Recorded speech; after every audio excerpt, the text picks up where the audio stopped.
welcome filmmakers, fans, and friends to Indie Cinema Showcase. We're your hosts, Christina Carmona. And I'm Nando Luis Roman. And we are back at Central Florida Film Festival, located at Epic Theaters of Mount Dora. We're going to be checking out some cool films, talking with a few filmmakers, and checking out all that Cineflow is all about.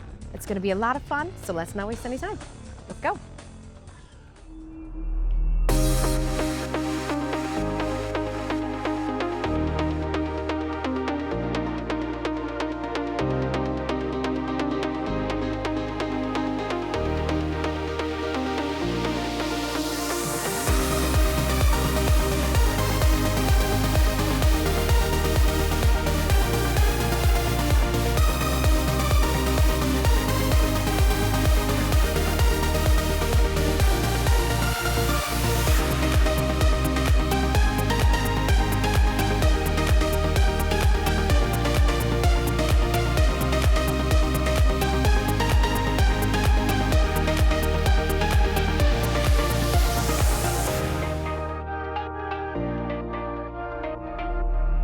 All right, guys, I'm here with Brendan Rogers, the director of the Central Florida Film Festival. Shh, don't tell anyone that. Sorry. No. You guys are not supposed to know that. So Brendan, we're here once again at Cineflow. How has the turnout been this year? Weirdly good. This has actually been, we were actually looking at the numbers. We get tickets in from Film Freeway.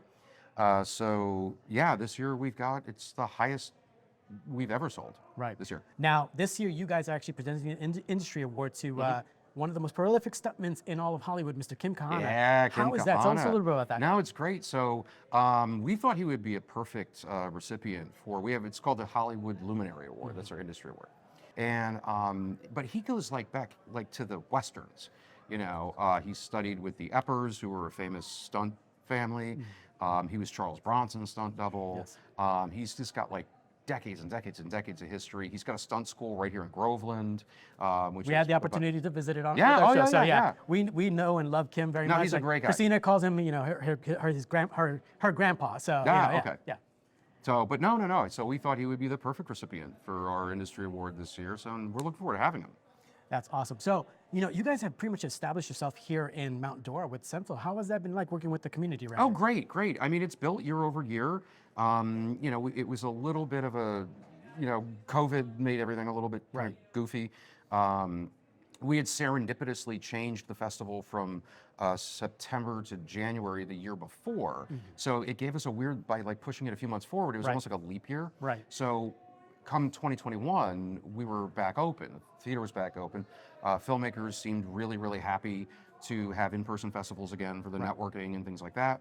And the city, we've been established with them great. I mean, they cover us, they come and support us. We've had a Mount Dora Mayor's Choice Award now for, I feel like 4 years. So if folks want to submit to the film festival, find out more information, where can they go to? Well, obviously our website, centralfloridafilmfestival.com, has links to our ticketing for the event. And once we reopen submissions, which is scheduled to be March 1st, because we run March 1st to October 1st, there's a link there to Film Freeway where they can submit, or filmmakers can just go to Film Freeway and look us up, Central Florida Film Festival. Awesome. Well, thank you, Brendan.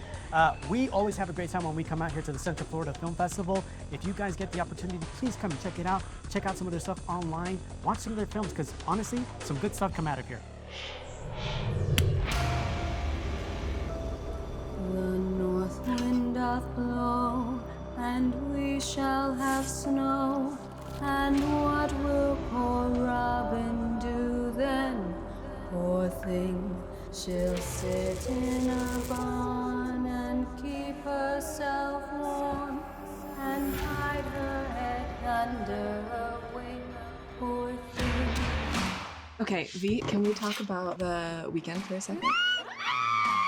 We have news! Ladies. Get up in here, put your bags down, and have your pretty selves a drink. We're just gonna do this? Yeah. Welcome to the Hall of You. The irony of this masquerade is that this is a time of truth. So is this an annual thing? They've been doing that longer than I've been here. It's really beautiful. Yes, it truly is. It's like you were trying to get me alone. They're all like this, Hey. Like what?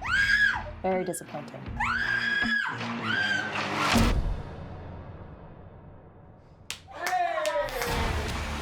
They took her. Who? You're right about what's going on here, but you're also very wrong. There's an old soul in there. Old? You're not afraid to show that soul. You can be infinite. The time has come. He's just a kid. He's not ready. Where's Maddie? You have no idea what's up there. I don't know if I can do what you do, but I do want this.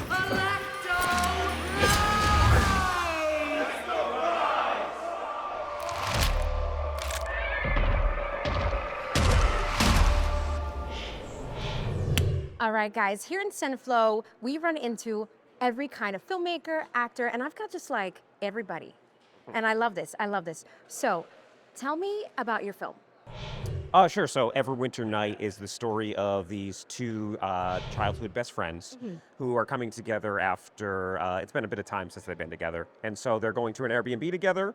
And then what ends up happening is one of those friends, their college friends, grab them, and they kind of get hijacked and go over to a ski lodge, converted ski lodge, where these rich men end up pampering them for a week. And then as the nights go on, it gets a little bit crazier each night, and things start to go really awry. Oh, wow, that sounds interesting. Now, you are a producer and co-writer, right? Or writer? So I'm the co-writer, I'm the director, and I'm a producer as well. Yep. All right, nice. And you are also executive producer, but you've acted in it. Yes. How was that? How was it acting in the film, but also producing it? Well, the acting's my favorite part, obviously. You know, the executive producer thing is new for me, and I just hooked up with these guys and have been learning a lot about filmmaking and really enjoying it. So. Nice. And how did you guys come up with this story?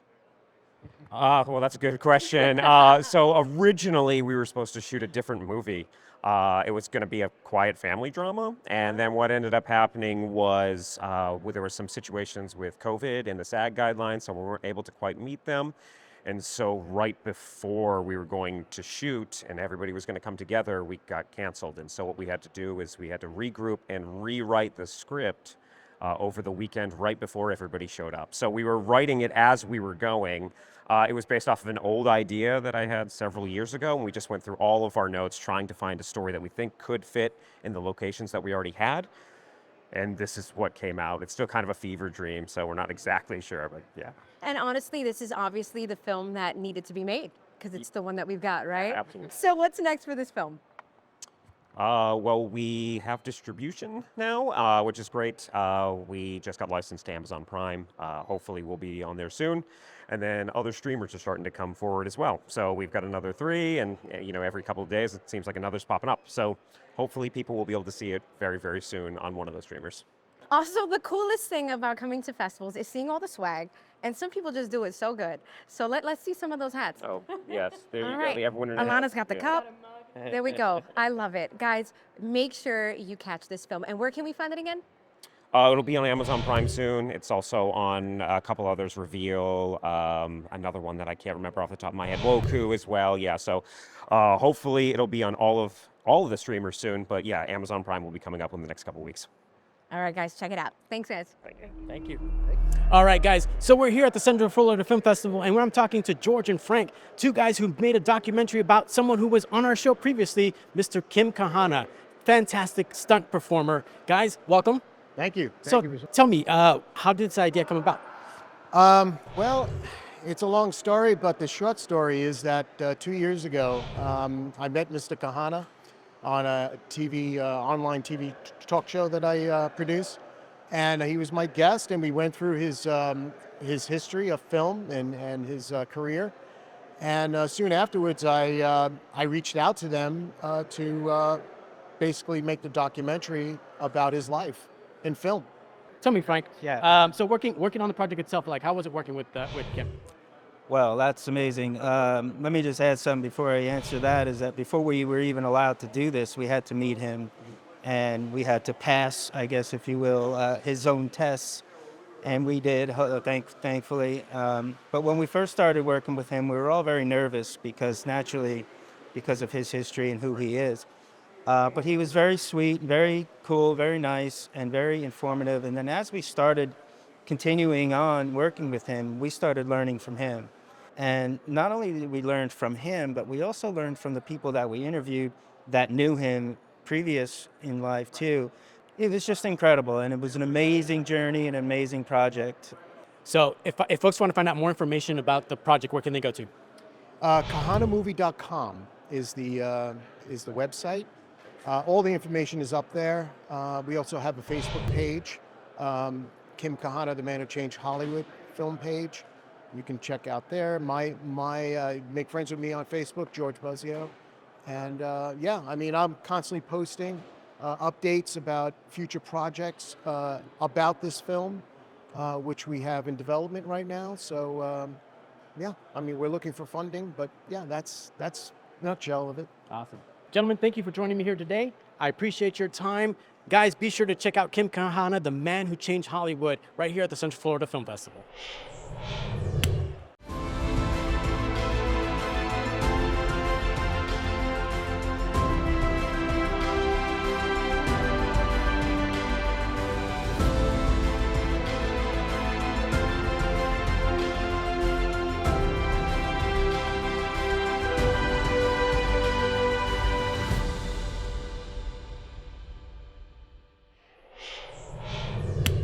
All right, guys, we're here at Centflow, and I just happened to meet Dr. Susan Purz.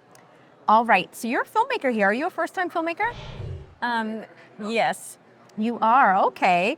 All right, now is this your first time then going to a film festival? Is this your first time at Centflow? This is my first time at Centflow, but I've been at several other film festivals this year. You have? Okay. Yeah, this film will be about 5 film festivals this year. Nice. And what is your film? It is Saving Jaguars and Ourselves, and it's a short 20-minute documentary. I'm working on the feature film now. Oh, you are? Yeah. And what is your film about? So I traveled to the Pantanal, which is south of the Amazon rainforest, and that is the place where the most jaguars are in the whole world. And so Abby Martin is a zoologist. She studies jaguars, and the ecosystem really raises the economics and protects jaguars. Right. But unfortunately, they've had 5 years of drought from climate change. And so the Pantanal was on fire in 2020. It was on fire in 2021 and this year. Wow. So local people, Afro-Indigenous people, have been fighting these fires with no equipment. So if we bank local and use local banks or credit unions, then our money doesn't fund fossil fuels and it doesn't fund deforestation. Right. Because So this brings it all together. it really does. Wow, that's nice. I love that you're bringing a sense of realization to what's going on in the world, because we get so stuck in our own bubbles, right? Right. That we forget that. And so where can they find more information about your film? On Saving Jaguars and Ourselves is the website. And there's a whole Take Action page, Saving Jaguars and Ourselves, because it's us too. It's us too. It affects us all. And where is your film going to show next? It will be at Cinema Verde and also St. Augie Shorts Festival in St. Augustine. Wonderful, wonderful. Well, I look forward to seeing it. Thank you for putting this kind of work out. Thank you. Thank you for, giving me a chance to share Absolutely. with people. I really appreciate it. Anytime. My name's Dylan Alexander Bruce, Dylan, and then my film is Talisman. It's an animated film. So it's basically the Apocalypse Now meets the Sierra Madre, Treasure of the Sierra Madre, done like Lord of the Rings meets Star Wars for the film style. So I've got like a mocap suit at home, so anything I act out, the characters will do my face, anything I do, the characters. So I get to act it all out, get into the character and all of that. I do a little bit of the voice acting. So what was nice is in the past I've had it's a lot of keyframe, a lot of animals know that, just move the elbow a little bit, next frame, move it again. But on this one, I got to act, I got to get interactive, and that really gave me another level of depth into it. And so if I'm doing it all myself, I really need to have all those tools. And once I got Unreal Engine, I have all my actors there. Nobody's not there that day. My set's perfect. There's no conditions I can't film in. I can make sure I'm flying around. I can watch them act and make sure I'm going around. Sometimes I feel a little like Tony Stark when I do it, that it's just a big process. So it's more the fact that I can't not make films. I got to make something. And now I have the tools, I can make whatever I feel like making. So if I wanted to just go make a movie with my friends, I can make something like, okay, I can write something for that, but I can really think as big as I possibly can with Unreal Engine. And I like that a lot. Hi, my name is Jonathan Dakari, St. Amy, and my film is The Do-Over. My film is a suspense thriller. We shot it here in Orlando with a crazy cool crew. And Anthony Montgomery is as the lead and Ayla Polanco as the co-lead. And the film essentially is about, without giving too much away, about a mysterious guy that walks into a bar on his birthday and has a conversation with a female bartender about the girl that got away and how he wishes he could do it all over again. But you soon find out this do-over ain't what we think it is. So you're just gonna have to watch this film. It's funny, what inspired me actually was, you ever like wake up from a dream like you were a billionaire, and then you wake up and you're like, oh, I want to go back to sleep? That's kind of what spawned the idea. But I started thinking, I'm like, man, that's a cool story if I could implement that same idea to a inmate or somebody that's committed a crime, and, you know, without giving it away, how they would approach wishing that they could do it all over again. Did I give it away too much? Yeah. Okay, good. But yeah, but that's what inspired it, and I just kind of want to put some flair to it, and kind of shoot it with a lot of, you know, saturated hues, and you know, it's a dark movie, and I wanted the theme and the tone to match that. Come on, this is my crew. Come on, I gotta show some look, some shine of mine. Here's the sound and audio. This is my second AC. And this is one of my camera operators. And yeah, man, we just come to enjoy all of our hard work. And, you know, collectively we have, you know, aspirations and dreams in filmmaking. And I want to be able to share this moment with the people that I roll with. So this is my crew, man. Hi, I'm Kimberly DePersia. I'm the director, writer, and editor of Hospital. So Hospital is about, it's a short film. It's about my family's experience when my dad was in the hospital with COVID. So top of January 2021, my father was hospitalized. He was in a coma. He was on a ventilator for 43 days. He survived, which was amazing. But one of the hardest things as a family was not being able to see him in the hospital. There were so many COVID regulations that we couldn't get into the hospital room to see him, no matter what. You know, like, oh, we'll wear whatever we will wear, you know, please, like, just let us in. But all of that, you know, we had so much that happened with the COVID pandemic, but not a lot of these personal stories have been told.